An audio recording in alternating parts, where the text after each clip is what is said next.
let us start with the 6 markers. So question number 23 से हमारे 6 markers start हो जाते हैं, ठीक है। एंड जो ये 23rd क्वेश्चन है ना, ये हमारे पूरे सैम्पल पेपर का सुपर क्वेश्चन है। तो इस क्वेश्चन को तो आप डबल स्टार कर लो, ठीक है।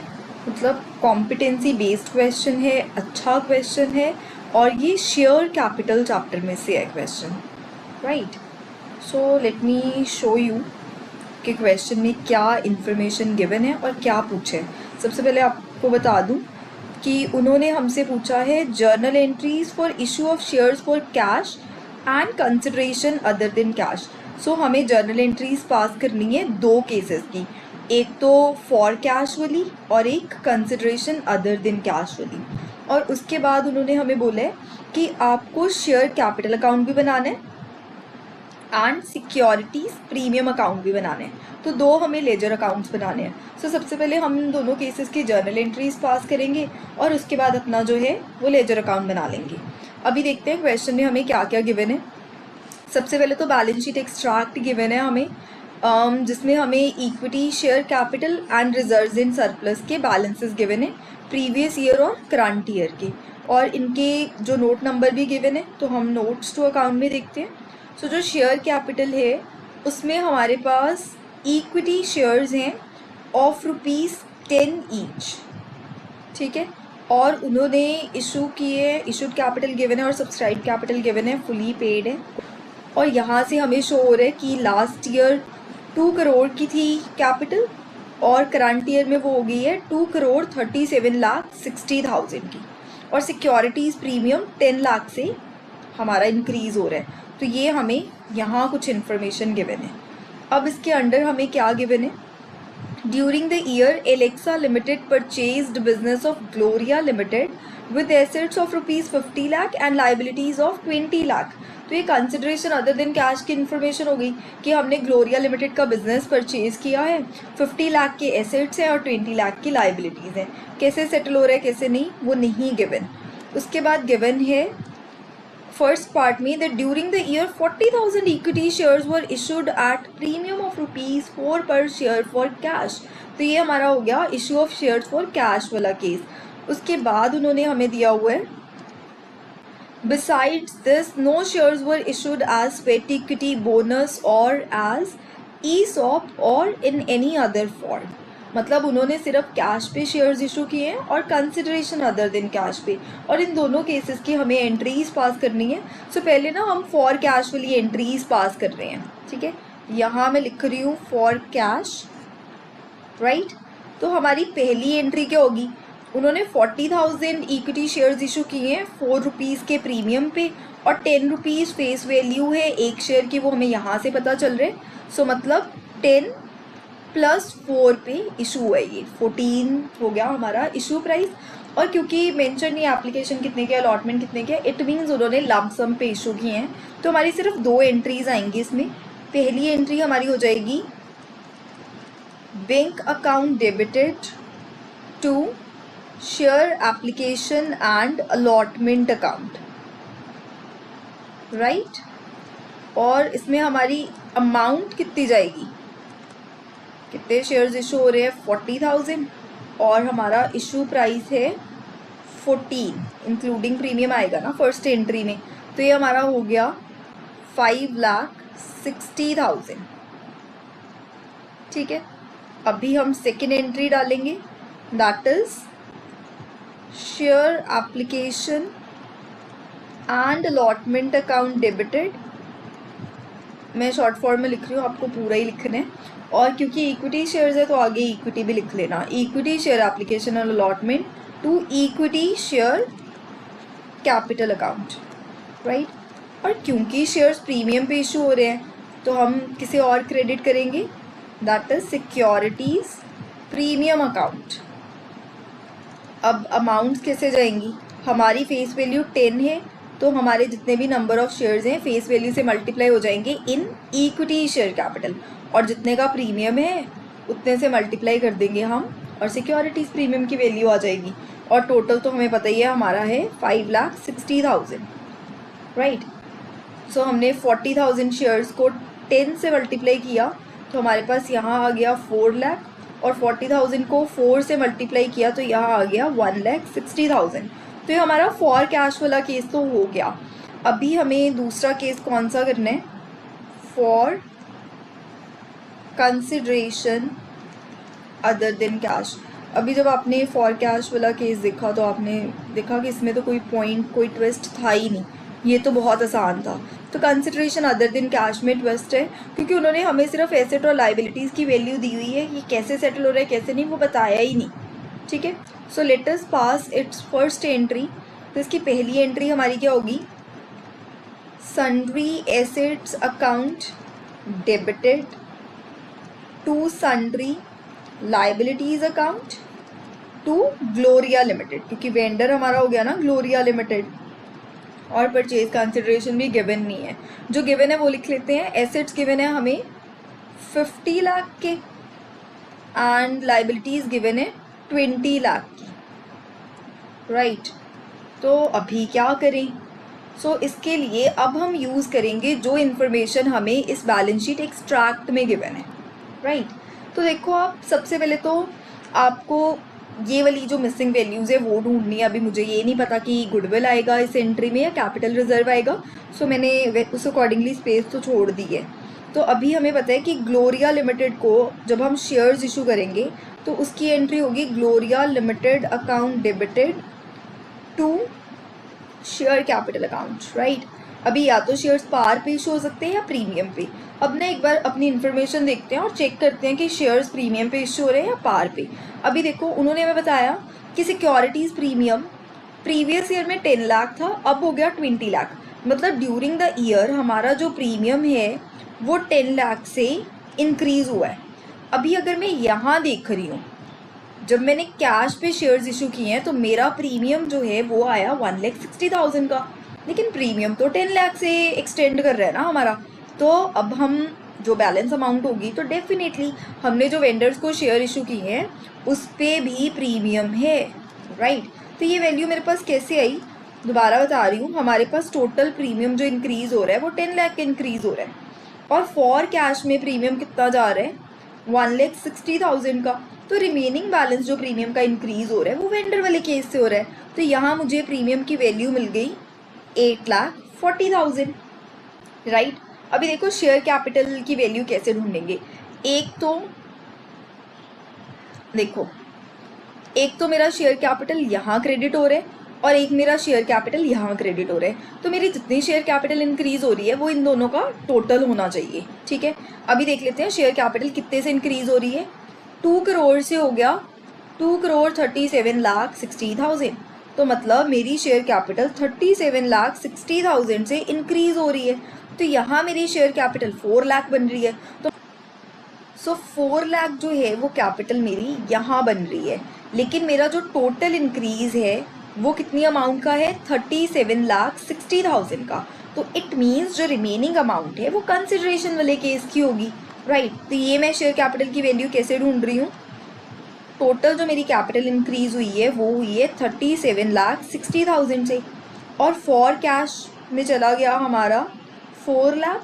सो हमारे पास रिमेनिंग बचा 33,60,000। तो वो हमने ग्लोरिया लिमिटेड को शेयर्स इशू कर दिए। अभी मैं इनका टोटल करूँगी तो ग्लोरिया लिमिटेड की वैल्यू आ जाएगी, दैट इज़ 42 लाख, राइट। अभी देखो ये जो 42 लाख का ये मेरी परचेज कंसिडरेशन की वैल्यू आ गई, जो मैं यहाँ भी फिल कर दूँगी। तो यहाँ मेरा हो गया 42 लाख। सो अभी आप देखोगे क्रेडिट साइड हमारा बन रहा है 62, राइट, और डेबिट साइड हमारा बन रहा है 50। तो जो हमारा 12 लाख का डिफरेंस आ रहा है वो डेबिट साइड चला जाएगा, और अगर डेबिट साइड डिफरेंस आता है तो उसे हम क्या लिखते हैं, गुडविल अकाउंट, राइट। अगर ये डिफरेंस हमारा क्रेडिट साइड आता तो हम कैपिटल रिजर्व अकाउंट लिखते, ठीक है। सो ये होगी हमारी जर्नल एंट्री। तो थोड़ा सा ट्विस्ट था, मतलब डेफिनेटली अगर आपको ये इन्फॉर्मेशन दी हुई है तो इसका कोई तो यूज़ होगा ना। तो आप समझे हो ना कि यहाँ से मैंने ढूंढी अपनी शेयर कैपिटल की वैल्यू जो भी मुझे कंसिडरेशन वाले केस में चाहिए थी, और यहीं से मैंने ढूंढी प्रीमियम की वैल्यू। अगर आप सपोज़ करो यहाँ पे 10 लाख है और यहाँ पे 11,60,000 होता तब तो मेरा प्रीमियम 1,60,000 से इंक्रीज हो रहा था और वो यहीं पे कवर हो गया कैश वाले केस में। फिर तो मैं कंसिडरेशन अदर देन कैश वाले केस में क्या करती, अपना अज्यूम करती कि वो पार पे इशू हो रहा है, अगर यहाँ पे प्रीमियम जो है वो मेरा ज़्यादा अमाउंट से इंक्रीज ना होता।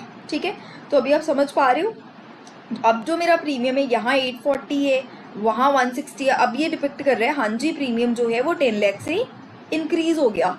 एंड सेम वे अगर आप शेयर कैपिटल देखोगे, यहाँ 4 लाख है और यहाँ 33,60,000 है, तो ये टोटल हो गया 37,60,000। तो अब ये भी डिनोट कर रहा है कि हाँ जी हमारी शेयर कैपिटल इतने से इंक्रीज हो गई है। ठीक है, अभी 6 मार्क्स का क्वेश्चन है तो इतने से ये ख़त्म नहीं हुआ, राइट। उन्होंने हमें लेजर अकाउंट्स भी बनाने को बोले हैं। उन्होंने बोले कि आप एक तो हमें शेयर कैपिटल अकाउंट बना के दिखाओ और एक बना के दिखाओ सिक्योरिटीज़ प्रीमियम अकाउंट। ठीक है, तो अब हम बनाएंगे अपना equity share capital account. So जो हमें लेजर अकाउंट्स बनाने हैं ना, this is simple journal to ledger posting जो आपने क्लास 11th में भी सीखी है। ठीक है, अभी इक्विटी शेयर कैपिटल अकाउंट बनाएंगे तो ये रही मेरी एंट्रीज, राइट। तो अभी आप देख लो शेयर कैपिटल हमारा कहाँ कहाँ ओपन हुआ है। एक तो ये रहा सेकेंड एंट्री में, राइट, और ये डिनोट हो रहा है 4 लाख का, और एक हमारा रहा इसकी सेकेंड एंट्री में, ये है हमारे पास 33,60,000 का। लेकिन उससे पहले हम बैलेंसेस देख लें, हमारे पास बैलेंसेस कितने हैं। तो हमारे पास बैलेंस है opening is 2 crore and closing is 2,37,60,000। क्योंकि इसकी नेचर लाइबिलिटीज़ है, सो डेफिनेटली इसका ओपनिंग बैलेंस जो है वो क्रेडिट साइड जाएगा और क्लोजिंग जो है वो डेबिट साइड जाएगा। तो यहाँ मैंने बैलेंस ब्रॉट डाउन लिख दिया, दैट इज़ 2 करोड़। ठीक है, और यहीं पे मैं बैलेंस कैरेट डाउन भी लिख देती हूँ क्योंकि वो भी तो हमें गिवन है, दैट इज़ 2,37,60,000। अभी जैसे मैंने आपको दिखाया अपनी दोनों एंट्रीज में, तो यहाँ अमाउंट है 4 लाख, लिखेंगे 4 लाख, लेकिन बाय साइड लिखूंगी क्या, share application and allotment account. तो यहाँ लिखूंगी मैं by share application and allotment account, और अमाउंट कितनी लिखूंगी 4 लाख। और उसके बाद हमारा ये वाली सेकेंड एंट्री में आया है शेयर कैपिटल 33,60,000 का, लिखूंगी यहाँ पे अमाउंट 33,60,000 ही, लेकिन बाय साइड में लिखूंगी क्या, बाय ग्लोरिया लिमिटेड, क्योंकि ये हमने शेयर जो हैं वो ग्लोरिया लिमिटेड को इशू किए हैं। ठीक है, अभी जब आप इसका बैलेंस करोगे तो ये आपका टोटल जो है वो सेम होना चाहिए दोनों साइड, राइट। ये हमने ऑलरेडी इसे बैलेंस कर ली है ना, हमने ये वाली वैल्यू ऑलरेडी ढूंढ ली थी अपनी एंट्रीज में, यही हमारी बैलेंसिंग फिगर है। ठीक है, चाहे तो आप लेजर पहले बना के ढूंढ लेते, लेकिन मुझे लगता है कि जर्नल के बाद लेजर जो है वो बच्चा अच्छे से बना पाता है, राइट, ये ज़्यादा कन्वीनियंट है। बाकी आपकी मर्ज़ी है, जैसे आपको ठीक लग रहा है।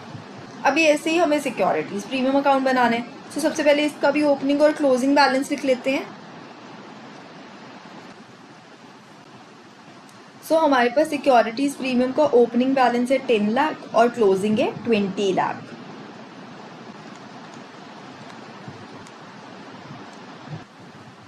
सो अभी इसकी भी जो बाकी एंट्रीज़ है वो हम जर्नल में से देख लेंगे। तो हमारा सिक्योरिटीज़ प्रीमियम कहाँ कहाँ आया है, एक तो इसकी सेकेंड एंट्री में सिक्योरिटीज़ प्रीमियम है, दैट इज़ 1,60,000, और लिखेंगे क्या, शेयर एप्लीकेशन एंड अलॉटमेंट, और अमाउंट डालेंगे 1,60,000। तो लिख दें पहले इसे, by share application and allotment account, और इसकी वैल्यू कितनी है 1,60,000। उसके बाद देखते हैं सिक्योरिटीज़ प्रीमियम और कहाँ आया है हमारा, इसकी भी सेकेंड एंट्री में आया है यहाँ पर, और ये वैल्यू है 8,40,000। तो लिखेंगे 8,40,000 ही, और बाय साइड के लिखेंगे बाय ग्लोरिया लिमिटेड, कि ग्लोरिया को जो शेयर्स हमने इशू किए हैं वो प्रीमियम पे किए हैं। So by Gloria limited and the amount is 8,40,000। अब जब आप इसका भी टोटल करोगे तो ये आपका 20 लाख बन जाएगा। ठीक है, यही तो मैं बता रही थी कि हमारा जो भी है ये 10 लाख से 20 लाख प्रीमियम हुआ है, तो ये प्रीमियम जो इंक्रीज़ हुआ है, या तो मैंने शेयर्स जो कैश पे इशू किए हैं वो मेरे प्रीमियम पे इशू हो रहे हैं, और जो कंसिडरेशन वाले हैं वो भी प्रीमियम पे इशू हो रहे हैं। तो इन दोनों का जो टोटल है वो उस इंक्रीज के बराबर होना चाहिए, तभी ये हमारा जो अकाउंट है ये बैलेंस हो गया। एक तरीके से ये ग्लोरिया लिमिटेड वाली वैल्यू मेरी बैलेंसिंग फिगर है जो मैं एंट्री में ऑलरेडी ढूंढ चुकी हूँ। ठीक है, तो विद दिस हमारा ये 6 मार्कर हो गया और ये अच्छा क्वेश्चन था, आप इसे बहुत अच्छे से करना। ठीक है, so let us move to the next question, question number 24। इस क्वेश्चन में हमें बनाना है लोन अकाउंट, राइट। ये रिटायरमेंट चैप्टर का क्वेश्चन है और लोन अकाउंट्स ना नॉर्मली बच्चे छोड़ जाते हैं। ठीक है, तो आपको ये टॉपिक छोड़ के नहीं जाना, this is very very important. ठीक, इसमें हमें एक तो लोन अकाउंट बनाना है and pass entry for immediate payment to Deepak on retirement, एक जर्नल एंट्री पास करनी है एंड देन लोन अकाउंट बनाना है। So let us read the question. Alok, Deepak, Manish were partners sharing profits and losses in the ratio 5:3:2. Deepak retired on March 31st, 2025. On this date, his dues after all adjustments related to revaluation, gain and loss, accumulated profits or losses, and goodwill treatment came out to be 6,40,000. तो ये उसकी due amount है। ठीक है, जिसे उन्होंने कैसे settle की है वो बोल रहे हैं he was paid 40,000 through furniture on retirement. तो जब वो रिटायर हो रहे हैं उसी दिन एज इमीडिएट पेमेंट उसे 40,000 का फर्नीचर दिया गया है and then it was agreed to pay balance in 3 equal annual installments together with interest as per the rate permissible by act। तो आप ये भी देख लो, उन्होंने बोला in the absence of any agreement, जो भी रेट परमिसिबल है उस रेट के अकॉर्डिंगली उसे इंटरेस्ट भी पे किया जाएगा और उसका जो लोन अकाउंट है वो 3 इक्वल इंस्टॉलमेंट्स में सेटल होगा। अभी ये चैप्टर 1 वाली बात आ गई, तो आपको तो पता है अगर वो कोई रेट नहीं गिवन होता तो हम इंटरेस्ट ऑन लोन प्रोवाइड करते हैं at the rate 6% per annum. तो ये वाला कॉन्सेप्ट भी आपको पता होना चाहिए। और इमीडिएट पेमेंट हो रही है 40,000 थ्रू फर्नीचर, तो जो रिमेनिंग 6 लाख बचा उसकी 3 इक्वल इंस्टॉलमेंट्स बना लेंगे। ठीक है, और जी जो ये 6,40,000 है ये ना, जब आप रिटायरमेंट अकाउंट बनाते तो यहाँ लिखते थे ना 2 साइड उसके कैपिटल अकाउंट में, या तो वो पूरा जो अमाउंट थी उसके लोन अकाउंट में जाती थी, अगर कैश से पेमेंट होगी तो आप 2 कैश लिखते थे, ये वो वाली अमाउंट है। ठीक है, सो अभी सबसे पहले हम एंट्री पास कर रहे हैं। सो एंट्री हमारी क्या आएगी, क्योंकि हमने कैपिटल अकाउंट बनाया होगा वहाँ से हमें पता चला कि दीपक की जो ड्यू अमाउंट है वो है 6,40,000, तो मैं उसे डेबिट कर रही हूँ 6,40,000 से। और ये सेटल करने के लिए अगर तो मैं उसे कुछ पैसे पे कर देती तो मैं 2 कैश लिखती, अभी उसे हम पेमेंट में क्या दे रहे हैं, फर्नीचर। तो यहाँ मैं लिख रही हूँ 2 फर्नीचर अकाउंट, कितने का फर्नीचर मिल रहा है, 40,000 का। उसके बाद जो बैलेंस बचा वो हमारा कहाँ जाएगा, दीपक्स लोन अकाउंट, राइट। तो दीपक्स लोन अकाउंट हमारे पास आ गया 6 लाख का। ठीक है, और ये जो 6 लाख वाली अमाउंट है ये 3 इक्वल इंस्टॉलमेंट्स में वो सेटल कर रहे हैं और उन्होंने बताया भी है that first instalment being paid on March 31st, 2026। ठीक है, एनुअल इंस्टॉलमेंट्स है। सो इसके लिए ना थोड़ा सिंप्लीफाई करने के लिए मैं एक टाइमलाइन बना रही हूँ आपके लिए। सो इस टाइमलाइन को मैं 3 पार्ट्स में डिवाइड कर रही हूँ क्योंकि उन्होंने बोला है कि 3 इक्वल इंस्टॉलमेंट्स में हमें उसे पेमेंट करनी है। तो यहाँ मैं लिख रही हूँ डेट ऑफ रिटायरमेंट 2025 31 मार्च, और इस डेट को हमारा जो लोन अकाउंट की अमाउंट बन रही है वो है 6 लाख। तब 1 साल बाद दैट इज़ 2026 31 मार्च, इस टाइम पे हमें पे करनी है इंस्टॉलमेंट 1। उसके बाद 1 साल बाद 2027 31 मार्च यहाँ पे होगी इंस्टॉलमेंट 2, और उसके बाद 2028 31 मार्च यहाँ हम पे करेंगे इंस्टॉलमेंट 3। अभी 6 लाख को आप 3 इक्वल इंस्टॉलमेंट्स में डिवाइड करोगे तो आपकी इंस्टॉलमेंट की प्रिंसिपल अमाउंट आ जाएगी 2 लाख। ठीक है, यहाँ मैंने लिख दिया 2 लाख ईच, और उसके ऊपर क्या मिलना है, इंटरेस्ट। ठीक है, तो यहाँ मैं प्लस इंटरेस्ट भी कर रही हूँ। ठीक, now we will prepare Deepak's loan account. पहले फॉर्मेट बना लें। तो हमारा लोन अकाउंट का फॉर्मेट क्या होता है, date particulars amount, date particulars amount, right. तो अब जो लोन अकाउंट हम बनाएंगे वो हम यहाँ से स्टार्ट करेंगे, ठीक है। तो सबसे पहले जो यहाँ पे मेरे पास 6 लाख की अमाउंट है, ये आई है हमारे दीपक कैपिटल अकाउंट में। तो यहाँ मैं लिख रही हूँ 2025 31 मार्च बाय दीपक्स कैपिटल अकाउंट। और यहाँ पे टोटल अमाउंट हमारी कितनी आ गई, 6 लाख, राइट। अभी हमारा ईयर एंड हो रहा है 2026 31 मार्च को, और यही हमारी पहली इंस्टॉलमेंट की पेमेंट डेट है, ठीक है। तो यहाँ मैं लिख रही हूँ 2026 31 मार्च। तो ये इंस्टॉलमेंट पे होने से पहले जो भी इस पूरे साल का इंटरेस्ट बन रहा है हमारा, हम वो पहले इंटरेस्ट लिखेंगे। तो यहाँ मैं लिख रही हूँ बाय इंटरेस्ट अकाउंट, राइट। अभी इसमें इंटरेस्ट कितना जाएगा, जितनी हमारी ड्यू अमाउंट है, हमारी ड्यू अमाउंट है 6 लाख, और 6 लाख पे पूरे साल का इंटरेस्ट मिलेगा 6%, राइट।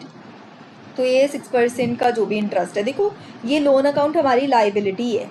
तो लाइबिलिटी जब इंक्रीज होती है तब क्रेडिट करते हैं, जब डिक्रीज होती है तब डेबिट करते हैं। तो जो भी उसमें इंटरेस्ट एड ऑन होता जाएगा वो क्रेडिट साइड जाएगा, और जब हम पेमेंट करेंगे तो वो डेबिट साइड जाएगी, ठीक है। तो ये हमारा इंटरेस्ट बन गया 36,000 का, और यही हमारी पेमेंट डेट भी है। तो यहाँ मैं लिख रही हूँ 2026 31 मार्च टू बैंक, और यहाँ मैं पे कर रही हूँ इंस्टॉलमेंट 1। तो इंस्टॉलमेंट 1 की प्रिंसिपल अमाउंट है 2 लाख, और इसमें ये वाला इंटरेस्ट भी जुड़ जाएगा 36,000। तो इंस्टॉलमेंट 1 हम कितनी पे करेंगे, 2,36,000। तो ये बात याद रखना, मैंने बहुत बार देखा है बच्चे ना सिर्फ जो इंस्टॉलमेंट अमाउंट है उस पर इंटरेस्ट लगा देते हैं। इंटरेस्ट हमेशा कैलकुलेट करते हैं ड्यू अमाउंट पे। तो अब तक के लिए हमारी ड्यू अमाउंट 6 लाख थी, तो हमने इंटरेस्ट 6 लाख पे कैलकुलेट करना था, वो बन गया 36,000, और इंस्टॉलमेंट हमारी होगी 2,36,000 की। अब 31 मार्च को इसका बैलेंस कैरेट डाउन ढूंढ लेते हैं, टू बैलेंस कैरेट डाउन, और ये हमारा आ गया 4 लाख, ठीक है। और यहाँ हम कर देते हैं इसका पहले साल का टोटल, दैट इज 6,36,000,